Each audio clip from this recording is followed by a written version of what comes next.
My mother sold me as a baby. I found the adoption papers in the attic. I showed them at her 60th birthday. Her guests walked out in tears. So this didn't start with some dramatic DNA test or secret letter from a dying relative. Nah, it started with me in the attic, looking for a box of old holiday crap because my girlfriend wanted to do retro Christmas this year. I wasn't even trying to snoop. I just moved an old rocking chair, opened a random beat-up box that said baby stuff, and boom, there it was. A manila envelope, labeled in faded Sharpie. Final paperwork, August 94. I'm born in July 94. You tell me. At first I thought, okay, maybe it's insurance stuff or like hospital bills or whatever. Then I opened it.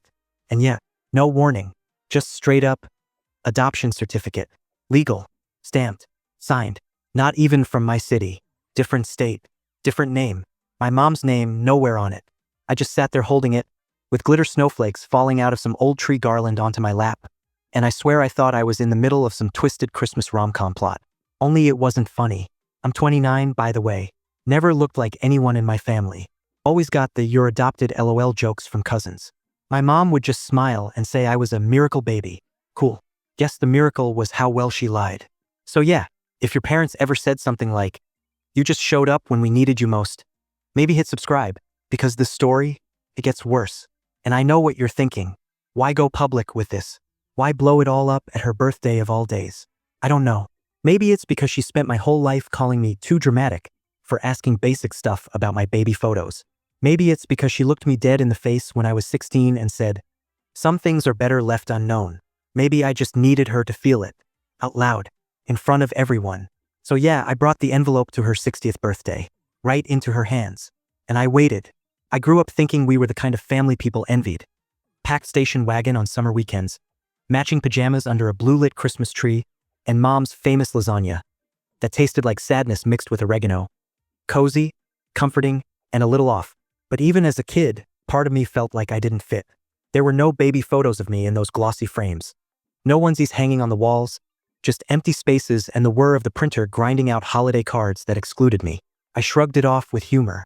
I became the jokester, the one who could laugh it off first. "Oh, they lost the negatives," was the story whenever I poked at it. "You were camera shy as a baby." I believed it because that's the job of a kid in a family like mine, to raise no dust. I swallowed those small losses, and as I grew older, I created my own scrapbook. First ride on a bike. Me in my Halloween costume as a ghost powered by cheap glow sticks, learning to tie my shoes. Yet no photos made it into the family album. I thought it was amateurish nostalgia or forgetfulness. Till junior high when someone asked what hospital I was born in. No one knew. I told them, must have been the old one they closed. And I lied with a smile, pocketing my self-doubt. At 16, I asked mom if I could see the hospital ID bracelet. I just needed proof, to which she paused, blinked, then offered a firm but gentle, "Must have gotten lost in the move." I nodded and walked away, the silence sticking to me thicker than bedroom wallpaper. I didn't want to be dramatic. I wanted to belong. In college, I told friends embarrassing anecdotes about morning sickness for mom that never came up, or dad's night shift stories that never included any mention of my birth. They laughed, said I was brooding, but I just smiled and said, "You guys make me sound spooky." It worked until it didn't. When I graduated and mom sent a card that didn't acknowledge my degree, just congratulations with no signature. I remember thinking, is it just a card? It was a vacuum where gratitude should have been, and I filled it with calmness. Then came remote life. My college apartment became my refuge. I visited occasionally, Christmas, birthdays, random weekends.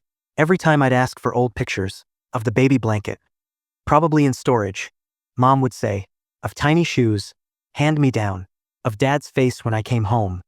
It's etched in memory, but there's no tummy photo, no kids in dad's arms moment, just the vapor trail of erased moments. So I made my own record, years of moments, stitched into digital folders. I sent dad a photo of his proud face at my high school graduation, and he replied, "Priceless." Priceless because he hadn't thought to keep the picture. I accepted that too. I framed it. I framed us stringing lights together in my own flat one Christmas. Victory by proxy. I was doing fine. Or at least I told myself I was. I was 29 and still telling people, "We're close, we just don't share memories." Then came the attic. I was up there organizing for an upcoming nostalgia Christmas with my girlfriend, and I pulled down a dusty box from the rafters, big, cream-colored, faded by the attic sun, but labeled baby stuff. I smiled thinking this is it. Baby clothes, that old teddy bear. Inside? Wrapping paper, broken snowflake ornaments, a hospital receipt from 1995, and beneath all that, a sealed manila envelope stamped, "Final," on the flap. My birth month and year scribbled in old handwriting, August 1994. I froze. I carried it to the floor. Cracking it open didn't feel like choice.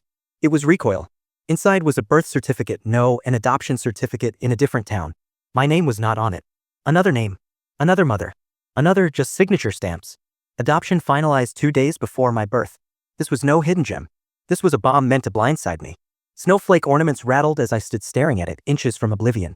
I sank, clutching that envelope as an almost cinematic realization hit. Those blanks were not oversights. They were burying me from day one. I knew right then, I'm gone. I'm ghosts on those photos. I don't belong. All those deflections and laugh-it-offs made sense. They were erasing me.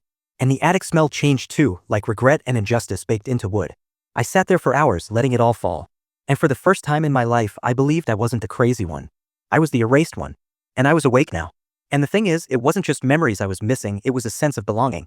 I remember Mom's perfume, the same soft rose scent she'd wear every morning, and I only ever smelled it on myself at her own parties, not before. At 25, I once asked her why she never sang lullabies to me as a baby. She looked at Dad, blinked real quick, then said, "Stop being dramatic." Like I was making a mountain out of a diaper. So I stopped asking. I just learned to laugh harder, hide the ache behind sarcasm. I built my life without those fragments of infancy, penny by penny, memory by memory. But there was always this dull echo, a space I couldn't fill. I bought my first car with leather seats and gray because I thought if nothing else, I'd at least leave home in comfort. At times I'd walk past baby stores and feel hollow, like there's a door that never opened. And yeah, I still joked about it. At family dinners I'd say, "Hey, where was the baby montage on the big screen?" People would laugh nervously and Mom would pour me more lasagna. There was acceptance in the hush. But in my apartment, mirrors stared back at me with the same question, "Who are you, really?" Then came the envelope. I read it again and again, line by line. The date, the town, the signature. My eyes burned. That adoption certificate wasn't just a piece of paper, it was a brick wall. And it told me everything I'd been puzzled about, why I didn't look like Dad, why my name didn't match any family stories, why people struggled to place me in those old videos. It explained all that and shattered something inside me I didn't know was still alive, a hope for a hidden truth, or at least a forgotten photo album. But it didn't stop there. Because once the past speaks that loud, you can't ignore it. I went downstairs and poured a midnight drink, not to drown, just to sip cold reality. I opened my laptop, Googled the town where the adoption was finalized. I found census entries and old newspaper birth announcement. It had my original name. And suddenly the whole thing wasn't a puzzle, it was a lie. They weren't protecting me. They were hiding me. And I felt two things at once, betrayal that burned clear through my chest and relief that this was real. Now I knew why every story about my babyhood was vague or ended in "I can't remember." It wasn't memory loss. It was erasure. My whole life had been a montage of missing pieces, and suddenly I had the picture puzzle with one corner reshaped and twisted. And I realized the attic wasn't just dusty. It was sealed off. And I was ready to open that door. I didn't even plan the confrontation, that's the dumbest part. It wasn't some cinematic setup with violin music and candles. I was literally in sweatpants, eating cold cereal straight from the box, and the envelope was just sitting there on the table like, "Hey, ready to ruin your day?" So I grabbed it and drove over. No warning. Just pure emotion and a half-charged phone. I walked in, and of course, she was doing that thing she always does, humming off-key while folding laundry like she's in a 1950s detergent ad. I just stood there for a second like, how do you say, "Hey Mom, remember that time you gave me away and then pretended you didn't?" So I held out the paper. Just straight up. She blinked, looked at it, and didn't even pretend not to know what it was. Just sat down like the weight of it hit her spine. And then? Silence. Like not even fake shock or denial. She just said, "Where did you find that?" That's it. No gasp. "No, sweetie, let me explain. Just logistics." I said, "In the attic. Under the old rocking horse. The one you said was mine." Spoiler alert, it wasn't. And she looked tired, not guilty. Like the secret had been heavy for her too, but not enough to actually, tell the damn truth. I asked her if Dad knew. She didn't answer right away. Then finally, this dry, brittle yes. I think that broke me more than the paper. That it was both of them. That this wasn't a lone decision or a youthful mistake. This was a silent pact, decades long. And the worst part? They kept calling me their miracle baby. For years. Every birthday. Our little miracle. Turns out I was someone else's heartbreak turned into their cute family anecdote. I walked out. Didn't yell. Didn't cry. Just drove back with the window cracked like I needed the air to scrub the taste out of my throat. At home, I opened a bottle of that overpriced wine she gave me last Christmas, the one with the note, "You're our greatest gift." I laughed so hard I almost dropped it. And that's when I knew I wasn't just hurt. I was furious. Because love doesn't lie like that. It doesn't build a whole childhood on pretend. It doesn't look you in the eye every day and call you son with a secret ticking in the attic. So yeah, next came the party. And if they thought I was done, they really don't know me at all. That night I couldn't sit still. I kept walking circles around the living room like some glitchy NPC in a bad video game. Every time I tried to distract myself, Netflix, gaming, even cleaning the damn kitchen, it looped back. That image of her sitting there, folding laundry like everything was fine, like she hadn't built my whole identity on a lie. And you know what kept eating me up? It wasn't just the fact that she sold me. It was that she did it, got me back, and then turned me into her prop. Like all the look what we overcame stories she used to tell her friends. The miracle baby. The second chance. Turns out I was just a rebranded product she got on clearance and decided to display for emotional clout. And the attic thing? It kept haunting me. Because why hide it if you weren't still ashamed? Why tuck those papers away behind old Christmas lights and dusty VHS tapes unless part of you knew this was foul? I started remembering all the times I felt like I didn't fit in, like something about our family was off. The way my aunt would get weirdly quiet around me. The way my cousin once said I looked too much like that other woman and my mom just laughed way too loud to cover it. I used to think I was imagining it. Nah, I wasn't. I even called my ex that night, which I know mistake number one. But she always had a better read on my parents than I did. And when I told her, she just said I always knew they were hiding something. No shock. Just that. That hit hard. Even people outside the family sensed it. I was the only idiot playing along. My whole childhood suddenly felt like a Truman Show episode. Everyone else had the script but me. So around 3 a.m. I made a decision. If she wanted to keep this thing quiet, she messed with the wrong son. Because I may be broken, but I've also got a mouth. And a scanner. And a 60th birthday party invite burning a hole in my drawer. I didn't know exactly how I'd do it yet, but I knew this. She built a lie for 60 years. I was about to give her the most unforgettable gift she'd ever get. Her 60th birthday was one of those milestone parties boomers love throwing for themselves, banquet hall, live band, slideshow with pixelated baby pics. She had a whole Facebook album prepped in advance like she was getting knighted or something. The entire extended family was there, including people I hadn't seen since I had braces. Everyone dressed up. Champagne. Roast chicken. Cheers to 60 fabulous years projected on a screen. You know the vibe, smug, curated, look how perfect we are energy.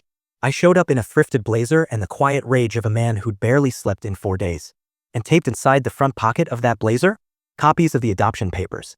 Highlighted. Dated. Signed. With her full maiden name. I wasn't planning to make a scene. I was planning to make history. So halfway through dinner, right after my cousin gave a tipsy speech about how Auntie taught us all what love looks like, LOL, I walked up with a wrapped gift box and said I wanted to say something. The mic guy gave me the nod. I pulled out my phone and read her birth date. Then I read the date on the papers. Then I asked everyone to do the math. Silence. And then I told them the truth. That she gave me away when I was a baby. That I only found out last week.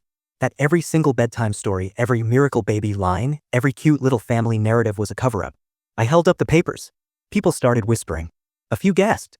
One of her friends, the church lady one, actually dropped her fork. My mom just sat there frozen. Not crying. Not denying. Just calculating. And then she said the wildest thing. This was supposed to be about joy, I swear. Like I just ruined a birthday cake. Not detonated a lifetime of secrets. I said, well, you should have thought of that 60 years ago. Then I left the box with the documents on her plate. Dropped the mic. Not literally. I'm not that dramatic. And walked out. Behind me, half the room followed. The rest, too stunned to move. By the time I got to my car, my phone was vibrating nonstop. Missed calls, texts, 2 voicemails. One from my uncle, saying I was vicious. One from my cousin, saying she always wondered.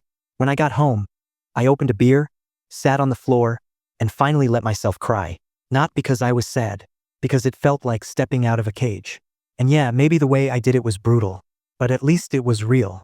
Finally, all of it, out in the open. And look, if anyone thinks this was some spontaneous emotional meltdown, nah, I rehearsed this moment like 20 times. In the shower, in the car, holding a toothbrush like a damn microphone in front of the mirror. I knew she wouldn't apologize. I knew she wouldn't say, you deserve to know. She was gonna sit there, smiling like the queen of secrets, and act like I was the problem. Like I was ruining her party. Not that she built her entire image on a lie. So when I stood up there, holding that envelope with my real adoption papers in it, I didn't feel powerful. I felt like that little kid again. The one who asked why his blood type didn't match and got told medicine's weird sometimes, sweetie. The one who got shut down every time he said he didn't feel like he belonged. The one who got told to be grateful without ever knowing why he was supposed to be. There was a silence in the room after I finished. Then a couple claps. Not applause. Just awkward little pity claps from people who didn't know what else to do. A lady grabbed her purse and bolted. Someone snatched a toddler and left. My cousin mouthed, "What the F asterisk asterisk asterisk," at me like I'd pulled a gun, not a piece of paper. And my mom? She didn't scream. She didn't cry. She just sat there, staring at her dessert plate like she was counting the sprinkles. Like maybe if she didn't look up, this wouldn't be real. Uncle Henry followed me out to the parking lot. Said I broke her heart. And I just looked at him and said, "She sold mine before I could walk." He didn't say anything after that. Just turned around and went back inside. I sat in my car for a minute, engine running, hands locked on the wheel so hard my knuckles went white. Spotify was playing some dumb upbeat song on shuffle and I wanted to scream. I wanted to throw my phone. But instead I just sat there, staring out at the empty street, wondering if this was the end or just the beginning of something worse. The next morning I wake up to 17 missed calls. 7 voicemails. 1 from my aunt sobbing into the mic like I'd physically assaulted someone. 2 from my mom's church friends. Real sweet until they started calling me deeply lost and in need of forgiveness. And the rest? My mom. Voice tight, controlled, like she was trying not to yell through gritted teeth. She says, "Please call me. We can discuss this like adults." Then, 10 seconds later, "I don't know what you think you're doing, but you've made a very big mistake." Cool. So we're back to that tone. By lunch, my cousin sends me a screenshot. Mom posted on Facebook. Of course she did. A long post about family misunderstandings and private medical matters being weaponized for attention. She turned off comments, but not before someone tagged me in it and wrote, "So, is this about you?" I don't even respond. Not to that. Not to anything. Because guess what I found out while scrolling through her carefully curated web of lies? She never told anyone I was adopted. Not her friends. Not even her sister. She told them I was born early, that's why I was small. Told them the photos looked different because of old camera film. She built an entire mythology around me, and I was just the side character in her redemption arc. Her miracle baby. Her survivor story. So I did what any decent son would do. I uploaded the documents. Full PDFs. Original state forms, notarized and everything. Slapped them on a private Google Drive, no commentary, no drama. Just receipts. Sent the link to a few family members. No explanation. Just figure it out. She calls me again that night. This time she's crying. Not the fake stuff either. Real gasping sobs. Says I've destroyed her. Says her friends won't speak to her. Says she's afraid to go to church now. Says I've made her look like a fraud. I don't even say anything. I just breathe. Because what do you even say to that? She sold me. She lied about it for 3 decades. And now I'm the one who went too far. Please. And of course, just when I think it can't get more absurd, my brother jumps in. This dude who barely calls unless he needs something. He FaceTimes me, like, full screen FaceTime, and the first thing he says isn't, "Hey, how are you holding up?" Nah. It's, "Mom's really upset.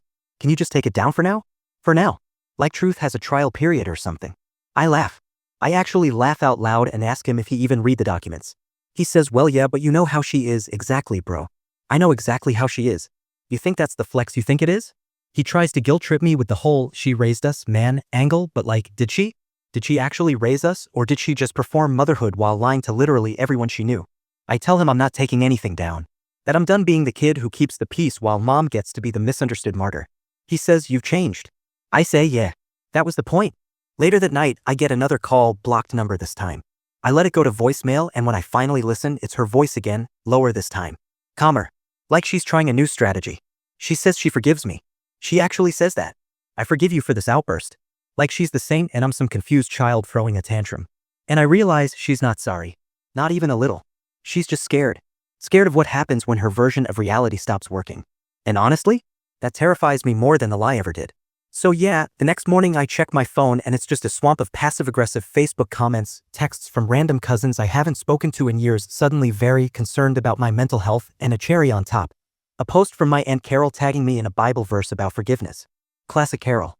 She once called a waitress ungodly for wearing hoop earrings, but now she's suddenly Mother Teresa because I embarrassed her sister at a birthday party.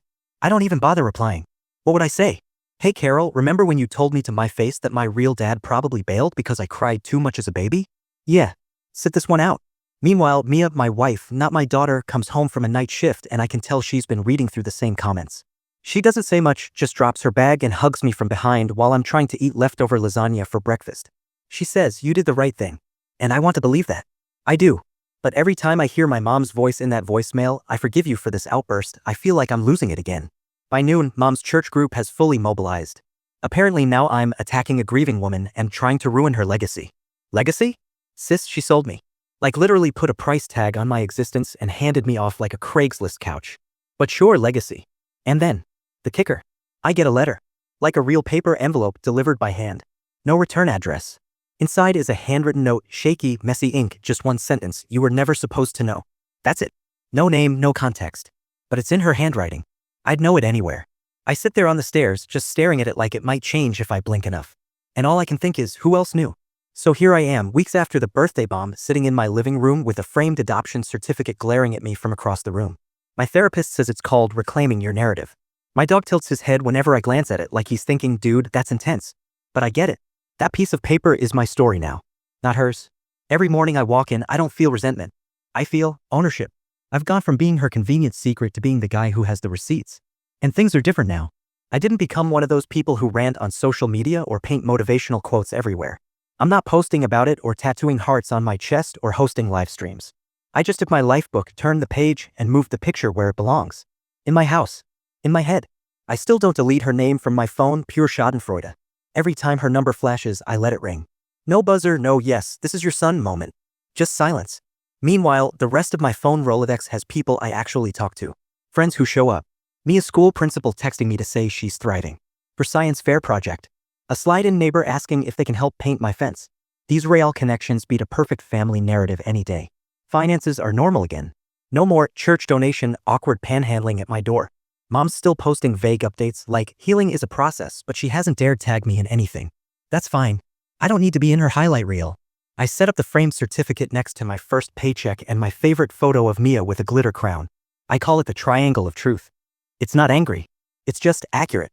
The irony is that if you'd told me a few months ago I'd be framing adoption papers like they're fine art, I'd have laughed. I'd have said, yeah, right? I'll just hang my paper cuts on the wall and call it growth. But here we are. And you know what? I feel lighter. Not lighter like I forgot to carry groceries, lighter like someone lifted a sack of potatoes off my stomach. The aftershocks are still there, nights when I wonder if I overreacted or mornings when I catch myself staring at the spot where she used to sleep on the couch and feel nothing but relief. There was a moment a few mornings ago when I was brushing my teeth and I realized I hadn't thought about her at all in 15 minutes. So I washed my face and said, I'll take the forgetful version of you any day. And yesterday I invited my friend Sarah over for pizza night. We laughed so hard I almost spit out a mushroom. Traumatic, but Italian comfort food mishap is a whole other therapy session. She asked me how it feels to have freed yourself. I shrugged and said, honestly? Like I canceled my old cable subscription, took a hit for a month, and now I finally get a clear picture. She laughed. I laughed harder. Because yeah, this feels like upgraded life. The sun seems brighter. The coffee tastes richer. And for the first time in forever, I don't dread the future, I'm curious about it. So if you ever find yourself holding a busted family secret in your hands, wondering if you're crazy or dramatic or selfish for wanting answers, just know this. Truth hurts, but lies stain. And today, this moment right now feels like fresh laundry. Clean, unexpected, and heavy with the scent of wind through an open window. Oh, and my plan for the weekend? Teach Mia to ride without training wheels, then buy a frame for her first photo with me in it. She's gonna smile wide, and I'm gonna hang it next to that adoption certificate. Side by side. Silent proof that real love isn't a fairy tale, it's messy, corrected, and absolutely lived. That's where we end this chapter. No fireworks. No reunion photo with mom. Just a quirky little living room with truths framed on the walls and the kind of quiet I'm finally ready to live in.